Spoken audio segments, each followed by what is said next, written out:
Hello दोस्तों, welcome back to my channel. तो Snowdrop web series के खत्म होने के बाद एक ऐसी ही बहुत ही इंटरेस्टिंग वेब सीरीज की स्टोरी आपके साथ शेयर करने वाली हूँ, जिसका नाम है बिग माउथ।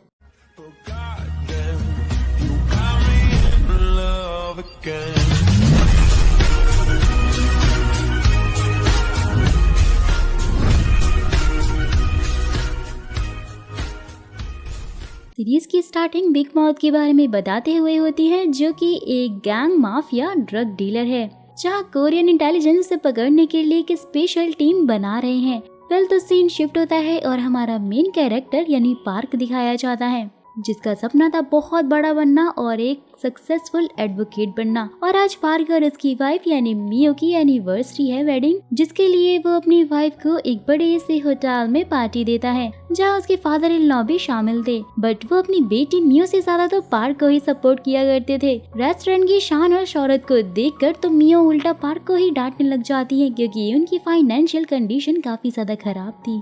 लेकिन फिर पार्क उसे बताता है कि रिसेंट में चल रहा कुछ इन हॉस्पिटल मर्डर केस उसे मिल गया है, जिस वजह से वो जल्दी फेमस होगा और टीवी पर आने लगेगा और वो अमीर हो जाएगा। लेकिन तभी क्लाइंट की कॉल आती है और केस के बारे में डिस्कस करने के लिए वो होटल से निकल रहा होता है। जाते हुए सर्विस टीम की एक लेडी उसे एक ड्रिंक पीने को देती है और वो ड्राइविंग करते हुए जा रहा था और ड्रिंक भी साथ में पी रहा था कि तभी उसे अचानक से चक्कर आने लग जाता है और उसका बहुत बुरा एक्सीडेंट हो जाता है। सीन शिफ्ट होता है और एक वीक पहले दिखाया जाता है, जहां पार्क और मियो सोकर उठते हैं। दोनों के बीच प्यारी सी नोकझोंक चल रही थी और मियो पार्क को कह रही थी कि उनकी सारी सेविंग सब खत्म हो गई हैं, तो आज जिस केस के लिए वो जा रहा है वो उसे हर हाल में जीतना ही होगा।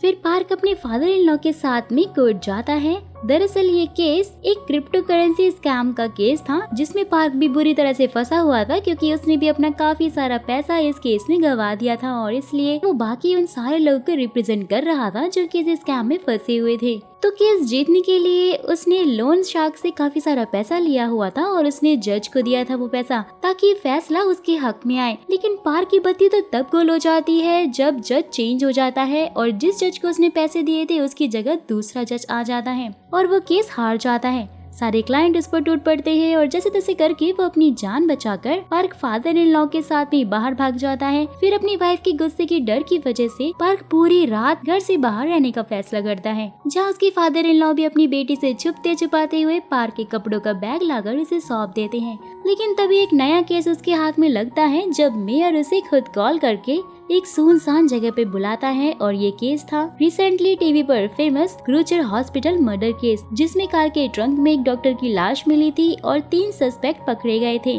लेकिन किसी ने भी अपना जुर्म कबूल नहीं किया था। मेयर ये केस पार्क को देता है, वो कातिल का मकसद जो जानना चाहता था। पार्क केस लेने से पहले तो मना करता है, क्योंकि ये काफी ज्यादा खतरनाक था, क्योंकि वो तीनों सस्पेक्ट बहुत ही ज्यादा रिच और खतरनाक फैमिली से थे। लेकिन फिर मेयर उसे समझाता है कि अगर ये केस वो जीत गया तो उसे काफी पैसा मिलेगा और वो बहुत फेमस हो जाएगा, जहाँ पार्क भी मेयर की बात मान जाता है और कार के अंदर की गायब डैश कैम वीडियो के बारे में भी मेयर उसे बताता है कि वो कहीं गायब हो चुकी है। साथ ही हमें ये भी पता चलता है कि उन तीनों ने सिर्फ अपने फायदे के लिए उसे मेयर बनाया था, ताकि वो उसकी हेल्प ले सके और अपने गंदे और गैर कानूनी कामों को अंजाम दे सके। मेयर उनकी दलीलों से तंग आ गया था और वो उनसे पीछा छुड़ाना चाहता था और इसलिए मेयर पार्क को पैसे देकर डील पक्की कर लेता है। फिर जब पार्क क्रिमिनल से मिलने के लिए जेल में जाता है तो वो देखता है कि उनकी बहुत अच्छे से खातिरदारी हो रही है। शान और शौकत से वो आराम से वहाँ पर जेल में रह रहे थे। पार्क उनसे उनके एडवोकेट के तौर पर मिलता है और बहुत ही चालाकी से वो वहाँ पर लिसनिंग डिवाइस को लगा देता है। बाहर आने पर उसे ये पता चलता है कि जिस डैश कैम वीडियो की बात मेयर उसे कर रहा था, उसकी रिकॉर्डिंग इन तीनों में से किसी एक की वाइफ के पास में सुरक्षित है।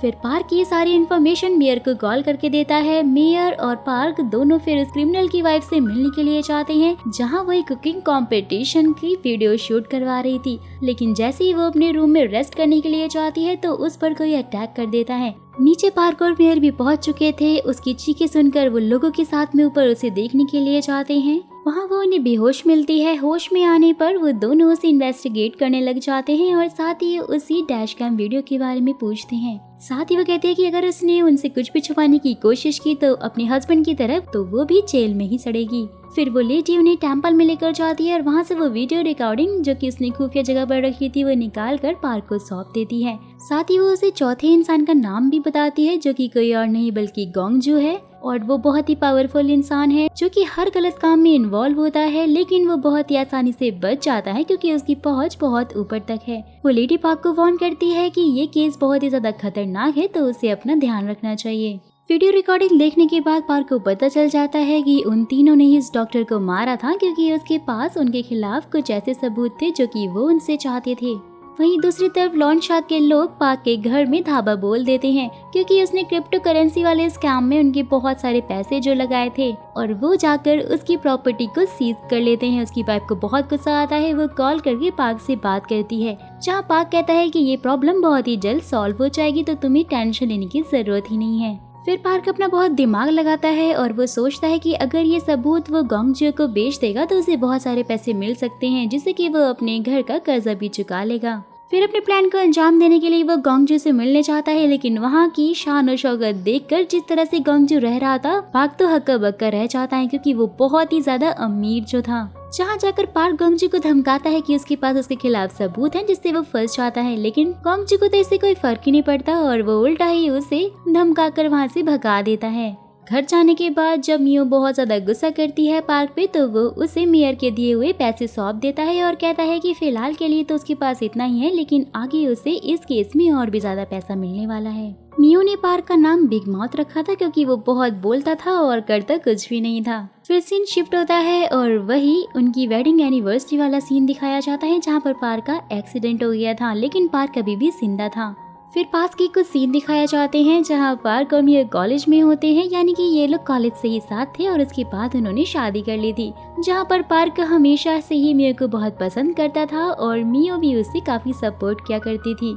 ये सब कुछ याद करते हुए पार्क की आंखें हॉस्पिटल में खुलती हैं, जहाँ पर मियो और उसके फादर इन लॉ भी थे, लेकिन तभी पुलिस आकर पार्क को अरेस्ट करके ले जाती है क्योंकि उनका ये कहना था कि पार्क के ब्लड टेस्ट में ड्रग्स पाए गए हैं।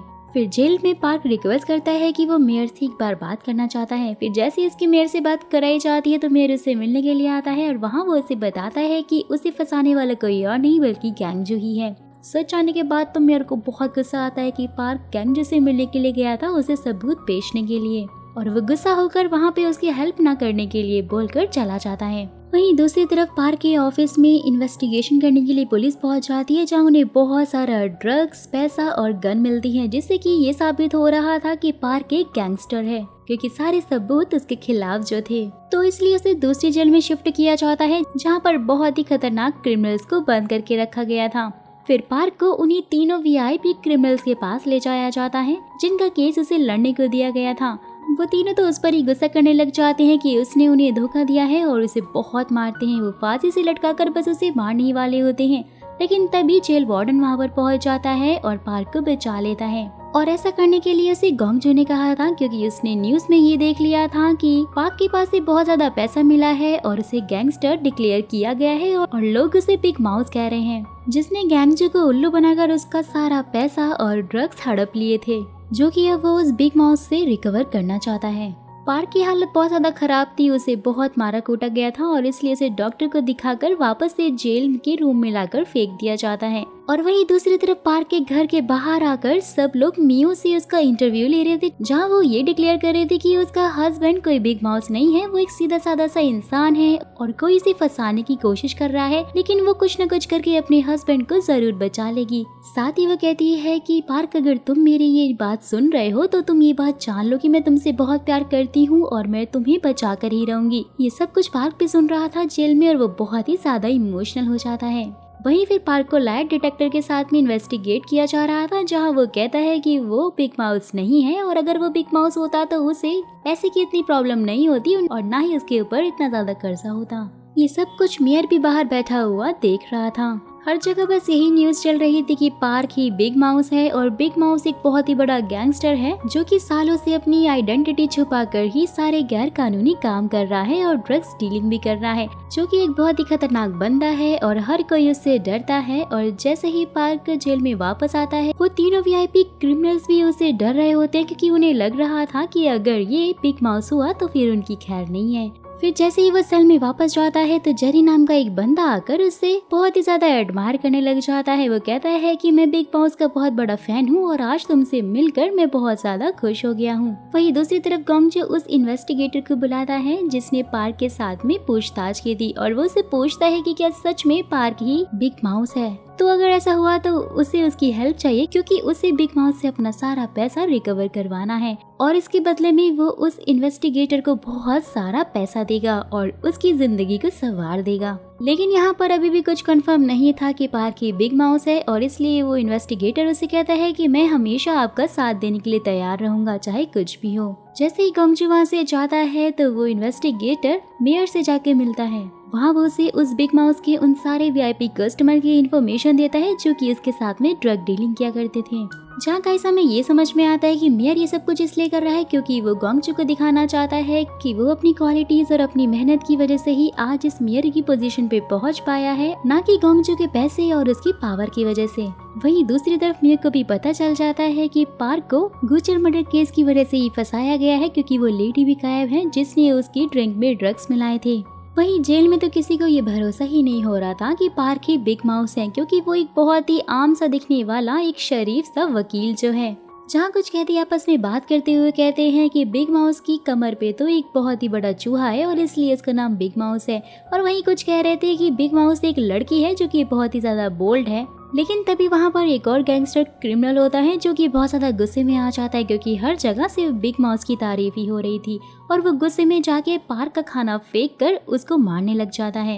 ये सब कुछ जेल वार्डन देख रहा होता है और वो जाके पार्क को बचाता है और उसे एक दूसरे रूम में ले जाकर बहुत सारा खाना खिला देता है और उसके बाद वो उसे एक जेल में जाके फेंक देता है जहाँ पर पार्क अपने पुराने पलों को याद कर रहा था, जहाँ वो ये सोच रहा था कि मियो कैसे हर प्रॉब्लम का सोल्यूशन कितनी आसानी से निकाल लेती थी। वो अपनी फैमिली के साथ बिताए हुए पलों को बहुत याद करके रो रहा होता है। वहीं मियो भी अपनी फैमिली फोटो देखकर रो रही होती है और वो समझ आती है कि उसे हर हाल में इन्वेस्टिगेशन स्टार्ट करनी पड़ेगी जो कि वो कहीं और से नहीं बल्कि गुचर हॉस्पिटल से ही करेगी क्योंकि वो मर्डर केस उसी हॉस्पिटल का जो था। फिर नेक्स्ट डे मियो नर्स का इंटरव्यू देने के लिए गुजर हॉस्पिटल में पहुंच जाती है जहां उसका इंटरव्यू कोई और नहीं बल्कि मेयर की वाइफ जोई लेती है जो कि इस हॉस्पिटल की हेड थी। वो मियो की क्वालिफिकेशन और उसकी बातों से काफी ज्यादा इम्प्रेस हो जाती है और उसे जॉब पर रख लेती है। फिर जब ये बात पार्क को पता चलती है कि उसके चक्कर में ही मियो ने हॉस्पिटल ज्वाइन किया है और वो वहाँ सबूत ढूंढने के लिए गई है, तो वो मेयर से कहता है कि वो उसे डिवोर्स दे देगा ताकि वो उसकी लाइफ से अलग हो जाए और उसे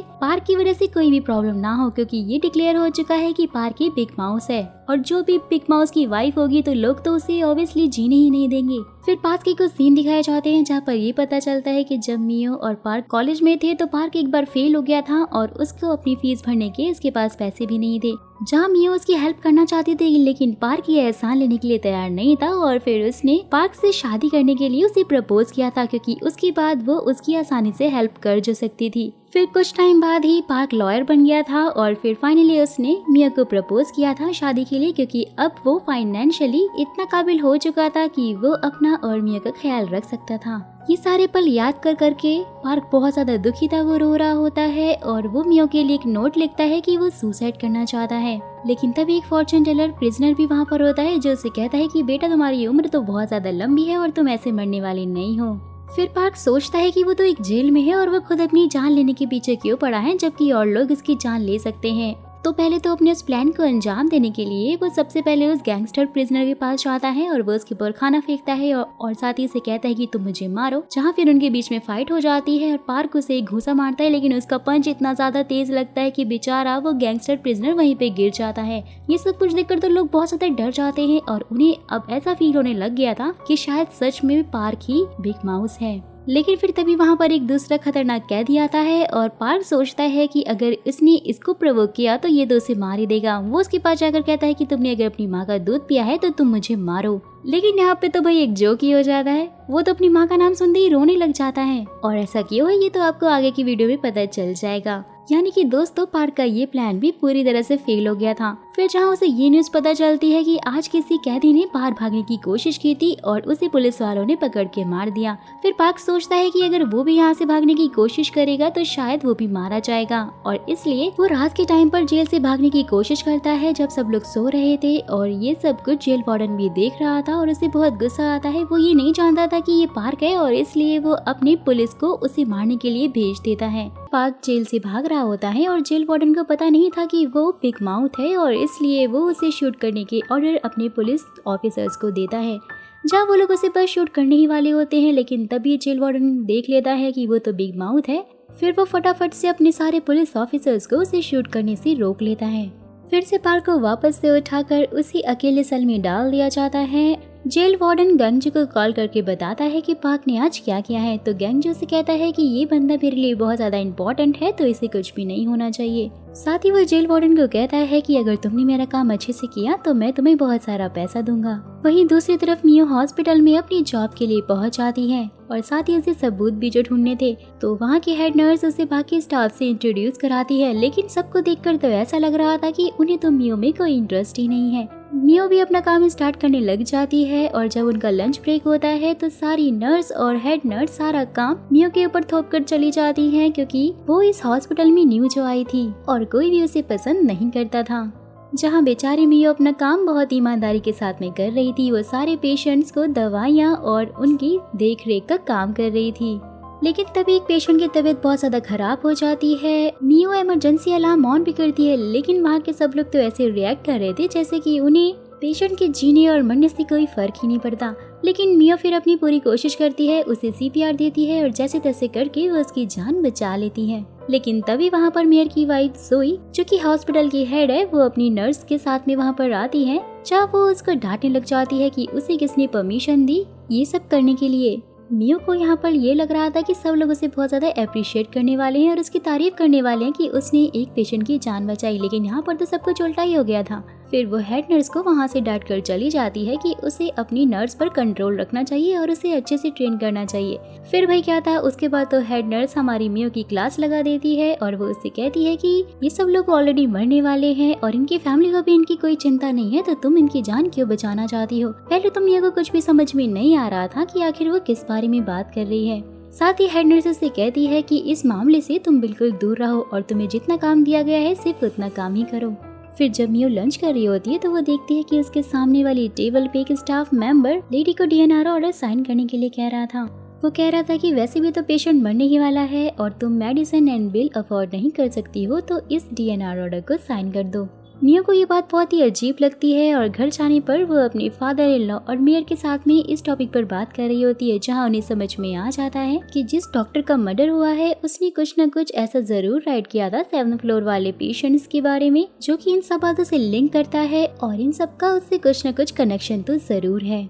लेकिन तभी फिर मेयर मियो को वो डाइवोर्स पेपर दिखाता है जो कि उसके लिए पार्क ने भेजे थे। मियो बहुत ज्यादा सेंटी हो जाती है और उसको साथ में गुस्सा भी आ रहा था। वो कह रही थी कि पार्क को क्या लगता है कि मैं इतनी मुश्किल वक्त में उसे ऐसे ही छोड़ दूंगी।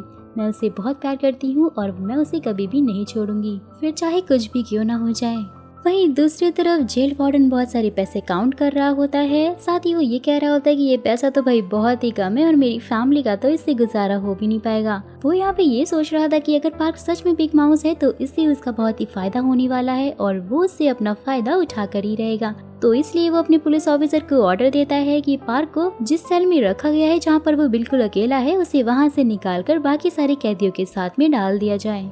फिर जेल वार्डन एक मीटिंग रखता है जहाँ पे सारे प्रिजनर्स को बुलाया जाता है। वहाँ पे वो एक लंबा चौड़ा भाषण दे रहा होता है और सारे प्रिजनर्स को कह रहा होता है कि मैं तुम सबका भगवान हूँ और तुम मेरे गुलाम हो, तुम्हें मेरी बातें माननी होंगी। फिर सारे कैदियों को ग्रुप में डिवाइड कर दिया जाता है। बोले तो जो कैदी पैसे देंगे वो उन्हें बहुत ही अच्छी सुविधाएं प्रदान करेंगे और उन्हें अच्छा खाना देंगे और उन्हें अच्छे से रखेंगे, और जो कैदी पैसे नहीं दे पाएंगे वो लोग उनसे सीवर साफ करवाएंगे और बहुत गंदे काम करवाएंगे और पूरे जेल की सफाई भी उन्हीं से करवाएंगे। लेकिन भाई ये सब कुछ सुनने के बाद तो हमारे हीरो यानी कि पार्क को बहुत गुस्सा आता है और वो जाकर सीधा जेल वार्डन से बात करता है। साथ ही वो उसे कुछ लौकिक आर्टिकल्स के बारे में ज्ञान देने लग जाता है। जेल वार्डन भी अपनी टेंशन में था। वो आता है स्टाइल मारकर और कहता है कि बेटा यहाँ के लॉयर भी हम हैं और यहाँ हमारा ही लॉ चलता है, तो रूल तोड़ना और रूल बनाना ये सब मेरा ही काम है और तुम सबको तो वैसे भी मेरी बात माननी ही पड़ेगी। ये बोलकर वो वहाँ से चला जाता है और सारे कैदियों को उनके काम पर लगा दिया जाता है। जहाँ पर ग्रुप बी के कैदियों से सीवरेज लाइन साफ करवाई जा रही होती है और वो लोग वहाँ पर ही लड़ने लग जाते हैं। उन्हें बहुत ज्यादा स्मेल आ रही थी और ये सीन बहुत ही ज्यादा गंदा भी लग रहा था। वहीं दूसरी तरफ ग्रुप ए के लोग आराम से मजे से वीआईपी की तरह अपना जीवन जी रहे थे और एकदम मजे में थे, जिनमें से गैंगस्टर वाला कैदी वहाँ एक दूसरे कैदी से ये डील करता है कि अगर उसने पार्क को जान से मार दिया तो उसे बहुत सारा पैसा देगा और जो उसकी वाइफ की तबीयत खराब है वो उसका ऑपरेशन भी करवा देगा। फिर वो बंदा पार्क को मारने के लिए निकल जाता है और सारे कैदियों के बीच में जाकर वो उस पर अटैक करता है, लेकिन पार्क जैसे तैसे करके वहाँ से बच जाता है और वहाँ पे जेल वार्डन भी पहुँच जाता है और वो उसे बचा लेता है। ये सब कुछ देखकर पार्क को बहुत ज्यादा गुस्सा आता है और वो वहाँ पर बहुत ही ज्यादा इंटेंस लुक दे रहा होता है, जिसे देखने के बाद तो सारे कैदियों को यही लग रहा था कि शायद यही बिग माउस है जो कि अभी तक अपनी असलियत छुपा रहा था। नेक्स्ट सीन में पार्क सोच रहा था कि उसे आखिरकार कौन फंसाने की कोशिश कर रहा है और उस पे हमला कैसे हो रहे हैं इतने सारे, लेकिन तभी फिर उनके खाने का टाइम हो जाता है और वहाँ पर उनको खाना दिया जाता है, जो कि लिटरली गाइस 2 कौड़ी का खाना था। वैसे तो खाने के बारे में इतना बुरा बोलना नहीं चाहिए, बट वो खाना बहुत ही ज्यादा बेकार था, जिस पर पार्क को फिर से गुस्सा आ जाता है और वो वहाँ पे हंगामा खड़ा कर देता है। वो लोग सीवरेज का गंदा पानी उठाकर सारे पुलिस ऑफिसर्स पे डालने लग जाते हैं। फिर वहाँ पर जेल वार्डन आता है जो कि उन्हें चुप कराने की कोशिश करता है। पार्क फिर गुस्से में कहता है कि यहाँ पर मेरे भी आदमी है जो कि हम सबको देख रहे हैं और अगर उसने कुछ भी उल्टा सीधा करने की कोशिश की तो उसकी फैमिली के साथ अच्छा नहीं होगा। इसका साफ मतलब था गाइस कि यहाँ पर पार्क जेल वार्डन को छोटी मोटी धमकियाँ दे रहा था ताकि वो लोग उन्हें अच्छा खाना दे और उन्हें भी अच्छी तरह से ट्रीट कर सके। साथ ही वो यहाँ पर ये भी कन्फेस कर लेता है कि वही बिग माउस है। साफ सी बात है भाई, इतना सारा टॉर्चर झेलने के बाद तो कोई भी इंसान पागल ही हो जाएगा। जहाँ पर जेल वार्डन भी मान जाता है और उन सबको अच्छा खाना देने की परमिशन वो भी दे देता है। ये सब कुछ देखकर सारे कैदी बहुत ज्यादा खुश हो रहे थे क्योंकि फाइनली उन्हें उनका लीडर मिल गया था जो कि उनके लिए यहाँ पर लड़ाई कर सकता है। नेक्स्ट सीन में मियो फिर पार्क से मिलने के लिए आती है, जहाँ पे वो दोनों बहुत ज्यादा इमोशनल हो जाते हैं। पार्क उससे कहता है कि मेरी वजह से मैं नहीं चाहता कि तुम किसी भी प्रॉब्लम में फंसो, तो तुम डाइवोर्स ले लो। लेकिन फिर मियो उसे समझाती है कि उसने हमेशा उसका आज तक साथ दिया है और आगे चाहे कुछ भी हो जाए वो उसका साथ कभी नहीं छोड़ेगी। साथ ही वो यहाँ से उसे बाहर निकाल कर ही रहेगी। फिर नेक्स्ट मॉर्निंग में जब सारे कैदी सोकर उठते हैं और पार्क भी सोकर उठता है तो उसका एकदम अलग ही रूप दिखाई दे रहा था। यहाँ पर ऐसा लग रहा था कि वो पूरी तरह से ट्रांसफॉर्म हो चुका है, क्योंकि पार्क ने सोच लिया था कि उसे अब डर कर नहीं बल्कि लड़कर जीना है और जीतना भी है, जिसका साफ मतलब यही था कि अब उसे बिग माउस की तरह ही यहाँ पे सरवाइव करना होगा। फिर से पार्क पर अटैक होता है और इस बार ये अटैक उस पर वही बंदा करता है जिसको पार्क ने स्टार्टिंग में एक बार खुद को मारने के लिए प्रवोक किया था, क्योंकि वो एक गैंगस्टर था। लेकिन अपनी माँ का नाम सुनते ही वो इसलिए रोने लग गया था क्योंकि उसकी माँ की तबीयत बहुत खराब है और वो अभी हॉस्पिटल में एडमिट है, जिसका फायदा उठाकर ही उन तीनों वीआईपी प्रिजनर्स ने पार्क को मारने की डील उसे सौंप दी थी। लेकिन यहाँ पर तो खेल उल्टा ही हो गया था। पार्क को सब कुछ पता चल गया था। वहाँ पे बहुत ज्यादा सारे कैदियों के बीच में लड़ाइयाँ शुरू हो जाती हैं। वार्डन आकर उन सबको रोकता है, लेकिन उसमें वो फॉर्चून टेलर घायल हो जाता है पार्क को बचाते हुए। फिर उसे हॉस्पिटल लेकर जाया जाता है, जहाँ पर जेल वार्डन उसे मिलने आता है और वो उसे कहता है कि तुम फॉर्चून टेलर हो तो तुम्हें अपना भविष्य तो पहले ही देख लेना चाहिए। लेकिन फॉर्चून टेलर वहाँ पर उसे अपने पास बुलाता है। वो उसके कान में ऐसा कुछ कहता है जिसको सुनने के बाद तो भाई जेल वार्डन बहुत ही ज्यादा शॉक हो गया था। तो ऐसा उसने उसके कान में क्या कहा था ये आपको वीडियो में आगे पता चलेगा। जेल वार्डन फिर उन तीनों वीआईपी प्रिजनर्स के पास में जाता है, उनसे बात करता है, जहाँ वो लोग उसे डांट रहे होते हैं कि हमने तो बहुत अच्छा प्लान बनाया था, तुमने हमारा सारा प्लान चौपट कर दिया क्योंकि आज ही पार्क मारा जाता, तुम्हें बीच में नहीं पड़ना चाहिए था। लेकिन फिर वार्डन उन्हें समझाता है कि अगर ऐसा होता तो फिर गोंगजी को पता चल जाता, जो कि फिर तुम तीनों के लिए अच्छी बात नहीं होती क्योंकि वो तुम तीनों को जिंदा नहीं छोड़ता और ये बात तुम लोग अच्छे से जानते हो, जिसका साफ मतलब यही हुआ कि मैंने तुम लोग की जान बचाई है, तो इसलिए हम सब लोग को साथ में कोऑपरेट करके रहना होगा। वहीं दूसरी तरफ पार्क को सॉलिटरी से बाहर निकाल लिया जाता है, लेकिन बाकी के प्रिजनर्स अभी भी बंद थे और वो ये कह रहे थे कि जब इसे निकाल लिया है तो हमें क्यों नहीं निकाला। और पार्क वहाँ पर एक क्रिंज सी स्माइल देकर वहाँ से निकल जाता है। वहीं हॉस्पिटल में जब मियो सारे पेशेंट्स को मेडिसिन दे रही होती है तो उनमें से एक पेशेंट की तबीयत बहुत ज्यादा खराब हो जाती है, जहाँ पे हेड नर्स बाकी सारी नर्स के साथ में पहुंच जाती है और वो सारा ब्लेम मियो के ऊपर डालने लग जाते हैं कि उसने पेशेंट को एक्स्ट्रा डोज दे दी है, जिससे कि उसकी हालत इतनी ज्यादा खराब हो गई है। लेकिन भाई हमारी हीरोइन भी बहुत ज्यादा शानी थी, उसने पहले से ही पिक्चर क्लिक करके रख ली थी कि कौन से पेशेंट को कितनी डोज देनी है, जिसका साफ मतलब यही था कि हेड वार्डन ने रिपोर्ट चेंज कर दी थी और ये सब उसी का करा धरा है। ये बात तो मियो को भी समझ में आ जाती है। फिर हॉस्पिटल में एक सेमिनार होता है, जहाँ पे सारे डॉक्टर और नर्स को बुलाया जाता है और हॉस्पिटल हेड उन्हें कुछ लेक्चर दे रही होती है। फिर जब वो उनसे पूछती है कि क्या किसी को कोई क्वेश्चन पूछना है, तो वहाँ पर मियो खड़ी होती है। वो जोई के साथ साथ सबको बताती है कि जिस डॉक्टर का मर्डर हुआ था उसके थीसिस यानी कि जो पेपर उन्होंने लिखे थे वो सारे पेपर उसके पास में हैं। और दोस्तों ऐसा उसने इसलिए किया था ताकि जो भी खूनी हो या फिर जो भी इन सब के पीछे हो वो उसके सामने आ सके और वो उसका पीछा करे। और होता भी कुछ ऐसी है, सेमिनार खत्म होने के बाद कोई मियो का पीछा करने लग जाता है। लेकिन फिर तभी उसके पास मेयर की कॉल आती है, जो कि उसे थीसिस के बारे में पूछता है। तो वो कहती है कि वो उन्हें कल सब कुछ मिलकर बता देगी।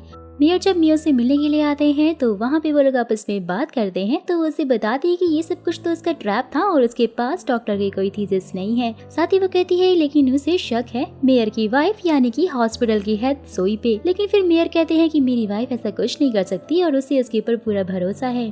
सीन शिफ्ट होता है और पार्क को फॉर्चून टेलर कैदी के पास दिखाया जाता है, जहाँ वो उसको थैंक यू बोल रहा होता है क्योंकि उसकी वजह से ही आज पार्क की जान बच पाई है। जहाँ वो कहते हैं कि मैंने तुम्हारी जान इसलिए बचाई है क्योंकि मुझे ऐसा लगता है कि तुम ही बिग माउस हो और तुम ही मेरी बेटी को जो कि लापता है तुम उसे ढूंढ सकते हो। जहाँ वो ये भी कहते हैं कि तुम सच में बिग माउस हो ना। यहाँ पर पार्क एक क्यूट सी स्माइल करता है और वो कहता है कि जी हाँ, मैं ही बिग माउस हूँ और मैं आपकी बेटी को ढूंढ दूंगा। वहीं दूसरी तरफ सॉलिटरी में उस बंदे ने सुसाइड कर लिया था जिसने पार्क पे अटैक किया था और यहाँ सबको यही लग रहा था कि उस बंदे ने बिग माउस को मारने की कोशिश की थी, इसलिए उसने सुसाइड कर लिया है, जिससे कि फिर सब लोग उसे डरने लग जाते हैं। और पार्क का तो यहाँ पर एक अलग ही रॉब चल रहा था, वो एकदम मस्त वर्कआउट कर रहा था और यहाँ वो एक अपनी ही गैंग बनाने में लगा हुआ था और लोग उसको सलामी भी ठोक रहे थे। जहाँ पर तभी गोंग जो उससे मिलने के लिए आता है और वो उससे कहता है कि मुझे तुम पे शक है कि तुम सच में बिग माउथ हो या फिर नहीं हो। मेरे $100 मिलियन तुम्हारे पास है तो तुम उसे सीधा सीधा लौटा दो। लेकिन फिर पार्क कहता है कि यही तो मेरे बचने का एक अच्छा तरीका है, क्योंकि अगर मैंने तुम्हारे पैसे लौटा दिए तो तुम तो मुझे मार ही डालोगे। फिर गोंग जो उसे कहता है कि अगर तुम सच में बिग माउस हो तो तुम मुझे उन 5 डीलर्स के नाम बताओ जिनके साथ में तुम ड्रग्स की डीलिंग किया करते थे। तो इसके लिए वो उसे 4 दिन का टाइम भी देता है और फिर वो वहाँ से चला जाता है। ये सब कुछ सुनने के बाद तो भाई पार्क बहुत ज्यादा घबरा जाता है, क्योंकि उसे उन डीलर्स के नाम तो पता ही नहीं थे। और फिर उसके बाद वो वहाँ पे एक गार्ड को बेहोश करके उसका फोन लेकर मेयर को कॉल करता है और जिससे वो उन ड्रग डीलर्स के नाम पूछता है और उससे उसकी हेल्प करने के लिए रिक्वेस्ट करता है। लेकिन यहाँ पर मेयर को भी कुछ समझ में नहीं आता और वो फोन को कट कर देता है। और वहीं दूसरी तरफ बाकी के 2 क्रिमिनल भी जब मेस में जाते हैं खाना खाते हुए तो वो भी तड़प तड़प कर मर जाते हैं, क्योंकि उन्होंने भी साइनाइड खा लिया था। क्योंकि यहाँ उसे ऐसा लग रहा था कि बिग माउस उन्हें कभी भी मार सकता है, जिस वजह से उन्होंने भी सुसाइड कर ली थी। वहीं दूसरी तरफ गोंग जो भी एक डिनर मीटिंग में एक पॉलिटिशियन से मिलता है, जहाँ पर मेयर भी पहले से ही बैठा हुआ था। जहाँ पर गोंग सबके सामने मेयर को नीचे दिखाने की कोशिश कर रहा था और साथ ही वो कह रहा था कि मेयर आज जो कुछ भी है और जो भी उसको पोजीशन मिली है वो सब कुछ गोंग की वजह से ही हुआ है। जहाँ पर फिर पॉलिटिकल पार्टी भी कहती है कि वो मेयर की जगह गोंग को ही एक अच्छी पोजीशन पॉलिटिक्स में दिलवा देंगे, यानी कि मेयर और गोंग दोनों ही दावेदार के रूप में उस पोजीशन में खड़े थे जिसमें बहुत ज्यादा हद तक गोंग के जीतने के चांसेस थे। मेयर को यहाँ पर बहुत गुस्सा आता है, क्योंकि गोंग उसे हमेशा की तरह ही नीचे दिखाने की कोशिश कर रहा है। फिर वो उसे सबक सिखाने के बारे में सोचता है। नेक्स्ट सीन में मेयर को ये भी पता चल जाता है कि उसका इन्वेस्टिगेटर उसे धोखा दे रहा है और वो गोंग के साथ में मिला हुआ है। मेयर फिर उस डायरी में से 5 नाम को सिलेक्ट करता है जो कि उसे उस इन्वेस्टिगेटर ने दिया था और वो उन 5 ड्रग डीलर के नाम जाकर मियो को सौंप देता है, जिन्हें मियो नेक्स्ट डे जाकर पार्क को बता देती है। जहां हमें ये पता चलता है कि सारा प्लान गोंग का था, क्योंकि अगर पार्क के बताए हुए वो 5 नाम वही हुए जो कि इस डायरी में लिखे थे जो कि इन्वेस्टिगेटर ने मेयर को दिए थे, तो इससे साफ हो जाएगा कि मेयर पार्क के साथ में मिला हुआ है। ये बात वो मेयर को भी बता देता है और मेयर यहाँ पे काफी ज्यादा शॉक था। वो वार्डन को कॉल कर रहा था, लेकिन वार्डन बार बार उसका कॉल कट कर रहा था, क्योंकि वो वीआईपी प्रिजनर्स के साथ में था, क्योंकि उन्होंने 300 मिलियन वॉन की वेट लगाई थी कि पार्क सच में बिग माउस है या फिर नहीं। जिनमें से ऑलमोस्ट कैदी तो पार्क के साथ में ही थे, जो कि उसके नाम के नारे लगा रहे थे और उसे बहुत ज्यादा मोटिवेट कर रहे थे। तो अब पार्क को 5 उन ड्रग डीलर के नाम प्रोवाइड करने हैं जिससे कि ये साबित होगा कि वो बिग माउथ है या फिर नहीं। वहाँ पर मेयर भी पहुँच गया था ये सब कुछ देखने के लिए और वो पार्क को पहले तो रोकना चाहता था लेकिन जिसमें वो नाकामयाब रहता है। फिर फाइनली बैट स्टार्ट होती है, दोनों अपने अपने नाम लिखते हैं और जब चिट खोली जाती है तो दोनों नाम सेम निकलते हैं। यानी कि ये साबित हो गया था कि पार्क की बिग माउस है और ये सब कुछ देखकर तो सब बहुत ज्यादा शॉक थे और सबसे ज्यादा हैरान तो भाई मेयर था। लेकिन गोंग जो यहाँ पर बहुत ज्यादा खुश था क्योंकि उसे उसके $100 मिलियन जो मिलने वाले थे जिसकी मांग वो पार्क से करता है। लेकिन फिर पार्क कहता है कि मैं कैसे यकीन कर लूं कि मैंने तुम्हारे $100 मिलियन लिए हैं, मुझे सबूत चाहिए। गोंग जो कहता है कि उसने उस फंड मैनेजर को पकड़ लिया है जिसके जरिए बिग माउस ने उसके $100 मिलियन लिए थे। लेकिन जैसे ही उस फंड मैनेजर की इन्वेस्टिगेशन स्टार्ट होती है यहाँ पर तो ये पता चलता है कि उसने तो कभी बिग माउस को देखा ही नहीं था क्योंकि उनकी डीलिंग तो हमेशा कॉल पर ही हुआ करती थी। फिर जब पार्क को उस फंड मैनेजर के सामने बैठाया जाता है तो वो साइलेंट खा के खुदकुशी कर लेता है जिससे गोंग जो तो पूरी तरह से पागल हो जाता है क्योंकि अब उसके पास कोई और ऑप्शन ही नहीं था ये साबित करने के लिए कि उसके $100 मिलियन बिग माउस के पास में है। फिर वहीं दूसरी तरफ हॉस्पिटल में वो लेडी दिखाई जाती है जिसने उसी डॉक्टर के लिए एक पेंडेंट बनाया था जिसका मर्डर हो गया है। यानी कि वो लेडी एक ज्वेलर थी और उस पेंडेंट में वो डॉक्टर अपने सारे सबूत एक SD चिप के थ्रू रखना चाहता था। मियो उस मिस्टीरियस लेडी को देखकर उससे बात करने के लिए जाती है लेकिन वो कुछ ना बोली वहाँ से चली जाती है जो कि मियो को काफी ज्यादा अजीब भी लगता है। गोंग जो कॉल करके मियो को मिलने के लिए बुलाता है। जब मियो उससे मिलने के लिए जाती है तो वो उससे वो सबूत मांगता है जिससे कि डॉक्टर के मर्डर का पता चल सकता है।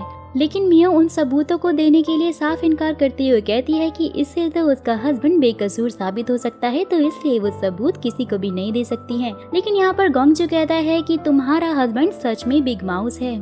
फिर ये सब कुछ कंफर्म करने के लिए मियो मेयर को कॉल करती है और मेयर भी उसे कहता है कि तुम्हारा हस्बैंड सच में बिग माउस है। यहाँ पर मियो पूरी तरह से शॉक्ड हो जाती है। वहीं मियो के फादर और उसका असिस्टेंट भी डॉक्टर के उस फिशिंग हाउस में जाते हैं जहाँ की वो अक्सर जाया करता था। जहाँ जाके उन्हें ये पता चलता है कि डॉक्टर वहाँ पर एक लेडी के साथ में आता था जो कि ग्लासेस यूज करती थी लेकिन डॉक्टर के तो कोई वाइफ ही नहीं थी जिससे कि उन्हें शक होता है कि शायद उसका किसी के साथ में अफेयर चल रहा था। वहीं दूसरी तरफ जेल में जेल वार्डन पार्क को वो पैसे देता है जो कि उसने बेट में जीते थे यानी कि 300 मिलियन वॉन जिसमें से पार्क कुछ पैसे वार्डन को देकर कहता है कि आज से उन सारे कैदियों को VIP ट्रीटमेंट मिलना चाहिए, साथ ही आज के खाने की पार्टी उसकी तरफ से होगी। फिर जैसे ही वो मेस में जाता है सारे कैदी बहुत अच्छा खाना खा रहे होते हैं तो वो उसके लिए शाउट करने लग जाते हैं। सब बहुत खुश होते हैं जहाँ पर गैंगस्टर प्रिजनर भी उसके लिए तालियां बजाते हुए वहाँ से बाहर चला जाता है। वहीं हॉस्पिटल में मियो देखती है कि हेड नर्स चोरी चुपके से पेशेंट्स के ब्लड सैंपल ले रही होती है और वो जाकर एक सीक्रेट रूम में गायब हो जाती है। जैसे ही मियो वहाँ पर जाती है तो जोई वहाँ पे गार्ड के साथ में पहुँच जाती है। वो उसे बहुत डांटती है जहाँ वो कहती है कि स्टाफ का इस एरिया में आना अलाउड नहीं है और वो उसे डांट कर वहाँ से जाने के लिए कहती है। मियो को ये बात बहुत ज्यादा अजीब लग रही थी। जेल में उन तीनों VIP कैदियों से मिलने के लिए गोंग जो पहुंच जाता है जहां वो उसे रिक्वेस्ट करते हैं कि उन्हें किसी और जेल में शिफ्ट कर देना चाहिए क्योंकि वो बिग माउस के साथ में नहीं रह सकते हैं क्योंकि उन्हें उससे बहुत डर लगता है क्योंकि लास्ट टाइम में जो भी इंसिडेंट हुए वो काफी ज्यादा डर गए हैं। बट गोंग जो उन सबको एश्योर करता है कि बिग माउस उनका कुछ भी नहीं बिगाड़ेगा। साथ ही उसके बाद वो जाके बिग माउस को वार्न करता है यानी पार्क को वार्न करता है कि अगर उसने किसी को भी परेशान करने की कोशिश की तो वो उसकी वाइफ को नहीं छोड़ेगा। लेकिन जैसे ही वो उसे धमकी दे ही रहा होता है तभी गोंग जो की वाइफ की कॉल आती है और वो उसे कहती है कि तुमने मुझे फ्यूनरल के फ्लावर्स क्यों भेजे हैं। जहाँ पर गोंग जो समझ जाता है कि ये सब कुछ किसी और ने नहीं बल्कि पार्क ने ही किया है, यानी कि यहाँ पे तो उसका पैतरा उल्टा ही पड़ जाता है। फिर वो चुपचाप वहाँ से निकल जाता है बिना कुछ बोले ही। फिर पार्क उस गैंगस्टर कैदी के पास में जाता है और उसे अपने साथ में काम करने का ऑफर देता है और वो भी उसके ऑफर को एक्सेप्ट कर लेता है। जिसके बाद वो लोग उन तीनों कैदियों में से उस कैदी को जाकर बहुत ज्यादा टॉर्चर करते हैं। साथ ही उसके बाकी दोनों साथियों के खिलाफ उसे स्टेटमेंट देने के लिए कहते हैं क्योंकि पार्क जानता था कि मर्डर के दौरान वो बंदा ड्राइविंग कर रहा था और इसमें उसका कोई हाथ नहीं था। वो बेचारा भी मान जाता है क्योंकि उसके पास कोई ऑप्शन ही नहीं था। लेकिन पार्क के इस रूप को देखकर तो सारे कैदी बहुत ही ज्यादा शॉक में हो गए थे और उससे काफी ज्यादा डरने भी लग गए थे। मियो के डैड भी उसे बता देते हैं कि जिस डॉक्टर का मर्डर हुआ था उसका किसी के साथ में अफेयर चल रहा था। लेकिन मियो तो यहाँ पर ये सोचकर परेशान हो रही थी कि वो उन ब्लड सैंपल का सीक्रेट राज को कैसे जान पाएगी। साथ ही उसे एक और टेंशन हो रही थी कि मेयर ने उसे बताया था कि उसका हस्बैंड ही बिग माउस है, तो वो बहुत ही ज्यादा परेशान हो रही थी। अपने और पार्क के पुराने मोमेंट्स को याद करके वो बहुत ज्यादा रो रही होती है, जहाँ पर उसके फादर उसे कॉल करके ये भी बता देते हैं कि लोन शार्क से उन्होंने जो लोन लिया था वो किसी मिस्टीरियस वे में उन्हें वापस रिटर्न हो गया है। नेक्स्ट मॉर्निंग जेल वार्डन ये अनाउंस करता है कि कुछ वॉलंटियर्स और नर्स आने वाले हैं जेल में, जो कि कैदियों का पूरा चेकअप करने वाले हैं। साथ ही वो कहते हैं कि सबको डिसिप्लिन में रहना है और उन्हें नर्सेस को नहीं छेड़ना है। फिर जोई, मियो और बाकी सारे नर्सेस को लेकर जेल में पहुंच जाती है, जहां पर कैदियों का चेकअप होना है। लेकिन वहां पर मियो एक सोल्जर से रिक्वेस्ट करती है कि उसे उसके हस्बैंड से मिलना है, तो वो सोल्जर जाकर पार्क को ये बात इन्फॉर्म कर देता है, क्योंकि ऑब्वियसली वो बिग माउस था, तो उसके लिए तो यहाँ पे कोई रूल ही काम नहीं कर रहा था। मियो पार्क को वीआईपी रूप में देखकर बहुत ही ज्यादा शॉक हो जाती है। वो वहाँ पे बहुत रोती है और उससे कहती है कि मैं तुमसे सिर्फ एक ही क्वेश्चन पूछूंगी, क्या तुम सच में बिग माउस हो? लेकिन पार्क तो जानता था कि वार्डन उनकी सारी बातें सुन रहा है, और इसलिए वो मियो को ग्राउंड में लेकर जाता है जहाँ वार्डन उन्हें नहीं सुन सकता था। वहाँ वो कहता है कि मैं बिग बॉस नहीं हूँ, मैं सिर्फ उसकी एक्टिंग कर रहा हूँ। फिर फाइनली हमें ये पता चलता है कि ड्रग डीलर के नाम पार्क ने एकदम सही कैसे बताए थे। तो दरअसल हुआ ये था कि पार्क को किसी ने बेहोश करके उन 5 ड्रग डीलर्स के नाम को चेंज करके एक टैरो कार्ड में लिख दिया था, यानी कि बिग माउस उसके कहीं आसपास ही है और वो टैरो कार्ड से ही उससे कांटेक्ट करता है। और ये बात तो पार्क को तब कंफर्म हो गई थी जब उन चारों कैदियों के पास से भी वही टैरो कार्ड मिला था जिन्होंने सुसाइड किया था। साथ ही पार्क ये कहता है कि अब बिग माउस चाहता है कि मैं उस डॉक्टर के मर्डर का पता लगाऊं। मियो पार्क को सॉरी बोलकर उसके गले लगते हुए कहती है कि मैं हमेशा तुम्हारा साथ दूंगी। फिर जब कैंप में ब्लड सैंपल लिए जा रहे थे तो मियो ये नोटिस करती है कि हेड नर्स के पास 2 बॉक्स हैं जिनमें कि वो अलग अलग ब्लड सैंपल रख रही है, यानी कि यहाँ कुछ तो झमेला चल रहा है। वहीं दूसरी तरफ वो प्रिजनर आकर अपनी वाइफ से मिलता है, जिसे पार्क ने अपनी तरफ मिला लिया था, और वो एक डॉक्टर है और उसकी वाइफ वही लेडी है जिसके पास से पार्क को डॉक्टर के मर्डर के खिलाफ सबूत मिले थे, जहाँ पर वो अपनी वाइफ को बहुत मारता है और उसे कहता है कि मुझे पता है कि तुम्हारा किसी के साथ में अफेयर चल रहा है। लेकिन उसकी वाइफ इस चीज के लिए मना करती है और वो उसे अपने गले से लगा लेता है। फिर जब वो लोग जा रहे होते हैं तो मियो नोटिस करती है कि उसकी वाइफ के गले में बहुत सारे चोटों के निशान थे और उसके पेट में दर्द हो रहा था। रात के टाइम में मियो अपनी नाइट शिफ्ट करने के लिए हॉस्पिटल जा रही होती है, तभी उसके पास उसी लेडी ज्वेलर की कॉल आती है, जो कि उसे कहती है कि मैं तुम्हें सारे सबूत बता दूंगी कि कहाँ पर है, लेकिन मुझे उसके लिए बहुत सारे पैसे चाहिए। मियो भी इस डील के लिए तैयार हो जाती है। वो लेडी उसे बताती है कि सारे सबूत एक चिप में हैं, जो कि एक क्रॉस नेकलेस में है। तो इससे पहले कि वो उस इंसान का नाम बता दी कि वो नेकलेस किसके पास है, तो वहीं मियो के सामने एक कार के ऊपर एक लाश गिरती है, जो कि किसी और की नहीं बल्कि उसी लेडी ज्वेलर की होती है, जिसे देखकर मियो बहुत ज्यादा शॉक हो जाती है। वो डर भी जाती है और फिर वो इसकी इन्फॉर्मेशन पुलिस को देती है। फिर जैसे ही वो हॉस्पिटल पहुंचती है तो वो देखती है कि जोई ने भी क्रॉस वाला पेंडेंट पहना हुआ है, जहाँ वो उसे सब कुछ सच बताते हुए उसे उसका पेंडेंट मांग के देखती है, लेकिन उसमें कुछ भी नहीं था। जोई उसे कहती है कि ये मुझे मेरी नानी ने दिया है।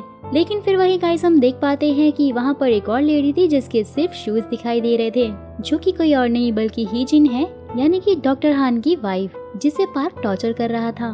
फिर उनका पास दिखाया जाता है, जहाँ पर ये पता चलता है कि डॉक्टर हान अपनी वाइफ हीजिन को बहुत मारते थे, तो इसलिए वो एक दिन घर से भाग रही थी। बहुत बारिश हो रही थी और वो एक गाड़ी से जाकर टकरा जाती है, और ये गाड़ी किसी और की नहीं बल्कि डॉक्टर चैंगसू की थी, जिनका मर्डर हुआ है। वो हीजिन को अपने घर ले गए थे, उसकी मरहम पट्टी की थी, और फिर उसके बाद से उनकी लव स्टोरी स्टार्ट हो गई थी, यानी कि हीजिन ही वही लेडी है जिसका डॉक्टर चैंगसू के साथ में अफेयर चल रहा है, जिसे वो अपने उस फिशिंग लैंड में मिलते थे, और उन्होंने ही उसे वो पेंडेंट भी दिया था और बहुत संभाल के रखने के लिए कहा था। ये सब कुछ याद करके हीजिन बहुत ज्यादा रो रही होती है प्रेजेंट टाइम में।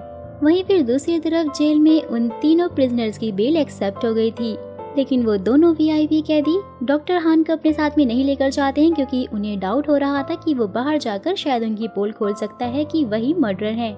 जहाँ पार्क भी उन्हें वार्न करता है, लेकिन वो लोग नहीं मानते हैं। तो सारे कैदी ये सोचते हैं कि यहाँ पार्क हार गया है, और वो सब फिर उन दोनों के साथ में जाकर मिल जाते हैं। और यहाँ पर पार्क अकेला हो गया था, उसके साथ में सिर्फ उसका दोस्त जेरी ही रह गया था। लेकिन यहाँ पर तो पार्क बहुत हंसने लग जाता है और कहता है कि मैंने इन सबको बेवकूफ बनाया है। दोनों प्रिजनर्स यहाँ पर चले जाते हैं, लेकिन डॉक्टर हान वहीं पर रह जाता है, जहाँ पर डॉक्टर हान को लग रहा था कि शायद अब पार्क उसे नहीं छोड़ेगा। लेकिन यहाँ तो पूरा केस उल्टा ही हो जाता है।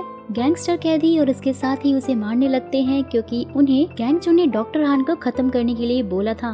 बट यहाँ पर पार्क आके उसे बचा लेता है। साथ ही वो उन सारे सबूतों के बारे में पूछता है, लेकिन डॉक्टर हान उसे समझाते हुए कहते हैं कि इन सब चक्करों में मत पड़ो, क्योंकि इन पेपर्स के पीछे सिर्फ गैंगचो ही नहीं बल्कि और भी बहुत बड़े बड़े पावर्स वाले लोग शामिल हैं जो कि उसे हासिल करना चाहते हैं। फिर वहीं ये राज भी खुलता है कि ये सारा प्लान पार्क और उस गैंगस्टर प्रिजनर ने मिलकर बनाया था, ताकि पार्क डॉक्टर हान का भरोसा हासिल कर सके और उससे सच उगलवा सके। वहीं दूसरी तरफ मियो को भी पता चल गया था कि ही जिन ही वही लेडी है जिसके पास सारे सबूत हैं, तो इसलिए वो अपने डैड को उसके घर भेजती है, लेकिन वो तो वहाँ पर थी ही नहीं। तभी अचानक से वहाँ पर कैंसर पेशेंट की हालत बहुत ज्यादा खराब हो जाती है। जब मियो वहाँ जाकर देखती है तो वो शॉक होती है, क्योंकि हेड नर्स वहीं पर थी और वो उसे बचाने की कोशिश भी नहीं करती है। मियो उसकी हेल्प के लिए आगे बढ़ती है, लेकिन हेड वार्डन उसे रोक कर कहती है कि DNR पेपर्स के अकॉर्डिंग हम इसे नहीं बचा सकते हैं। फिर उस पेशेंट के फ्यूनरल पे जाने के बाद मियो को ये भी पता चलता है कि DNR रिपोर्ट्स का एक और रूल है कि वो लोग पेशेंट की बॉडी को दफना नहीं सकते हैं। यहाँ पे उसे बहुत ज्यादा डाउट होता है और वो अपने फादर से कह के वहाँ पर एक प्लान बनाती है कि वो उस पेशेंट का ब्लड सैंपल लेकर उसके फादर के एक दोस्त के पास भेजेंगे जो कि फॉरेंसिक में है, और वो उस पर रिसर्च करेंगे। लेकिन जैसे ही वो ब्लड सैंपल लेने जाती है वो वापस आ रही होती है कि उस पर कोई अटैक करता है, जो कि उसे बस मारने ही वाला था। लेकिन तभी मेयर वहाँ पर पहुँच जाता है और उसे पकड़ने की कोशिश करता है, बट वो बंदा वहाँ से भाग जाता है। मियो भी मेयर को सब कुछ बता देती है कि उसका क्या प्लान है, क्योंकि यही एक ऑप्शन था जिसके जरिए वो लोग डॉक्टर चैंगसू के मर्डर और इस हॉस्पिटल में हो रही इस मिस्ट्री का पता लगा सकते हैं। वहीं फिर दूसरी तरफ जेल में पार्क कन्फेशन रूम में एक मदर मैरी का स्टैचू मंगवाता है और उसमें वो एक हिडन कैमरा भी लगवा लेता है। साथ ही वो वहाँ पर एक टैरो कार्ड रखता है जिससे कि वो ये पता लगा सकेगा कि उसके साथ में टैरो कार्ड के जरिए कौन कम्युनिकेट कर रहा है, और उसके बाद उसे बिग माउस का भी पता चल जाएगा। लेकिन रिकॉर्डिंग चेक करने के बाद वो ये जान के हैरान होता है कि वहाँ से कार्ड किसी और ने नहीं बल्कि जेरी ने उठाया है। फिर उसे पूछताछ करने के बाद जेरी उसे कहता है कि मैं इस डाउट में था कि तुम ये टैरो कार्ड क्यों रखते हो और इसलिए मैंने वो उठाया है। पार्क को यहाँ पर कुछ भी समझ में नहीं आ रहा था। फिर से रिकॉर्डिंग चेक करने के बाद उसे ये पता चलता है कि उसमें 30 मिनट की वीडियो रिकॉर्डिंग गायब है। लेकिन तभी उसके पास मियो की कॉल आती है और वो उसे बताती है कि उसके पास किसी ने फ्यूनरल फ्लावर्स के साथ में एक टैरो कार्ड भेजा है जिस पर ये लिखा हुआ था कि तुम बहुत बड़े बेवकूफ हो और दोबारा ये गलती मत करना। वहीं दूसरी तरफ एक बहुत बड़ा इवेंट होता है जहाँ पर गैंगजो उसकी वाइफ, मेयर और उसकी वाइफ के साथ में एल्डर पॉलिटिशियन और साथ ही शहर के कुछ बड़े लोग भी शामिल थे। वहाँ पर एल्डर पॉलिटिशियन सबको ये बता रहा था कि उसने सिटी के लिए कितना कुछ किया है और जिसके चक्कर में उसने अपना पैर भी गवा दिया है। तो वो चाहता है कि जो अगला बंदा यहाँ पर इनकी इस पोजीशन पे बैठे वो इन सब के काबिल हो। जहाँ पर गाइस हम लोग ये समझ पाते हैं कि इतना अमीर होने के बाद भी गैंगजो बिग माउथ से अपना $100 मिलियन सिर्फ इसलिए लेना चाहता है ताकि वो एल्डर पॉलिटिशियन को ये साबित कर सके कि वो इस पोजीशन के लायक है और वो मेयर को हरा सके। यहाँ पर उसे बहुत ज्यादा गुस्सा आ रहा होता है क्योंकि एल्डर पॉलिटिशियन मेयर को गैंगजो से ज्यादा इम्पोर्टेंस जो दे रहे थे। वहीं फिर दूसरी तरफ जेल में जेरी बहुत ज्यादा सैड था क्योंकि उसे पता चल चुका था कि पार्क बिग माउस नहीं है। लेकिन तभी उसकी बहन उसे मिलने के लिए आती है। वो उससे कहती है कि उसकी माँ का इलाज बहुत अच्छे से हो गया है और उसकी स्कूल की फीस भी तुमने भर दी है। लेकिन जेरी यहाँ पे शौक था कि उसने तो ऐसा कुछ भी नहीं किया है और साथ में उसकी बेल भी हो गई थी। जहाँ पर गैंगजो आता है और वो कहता है कि ये सब उसने किया है, लेकिन उसके बदले में उसे बस पार्क को एक ड्रिंक देनी है।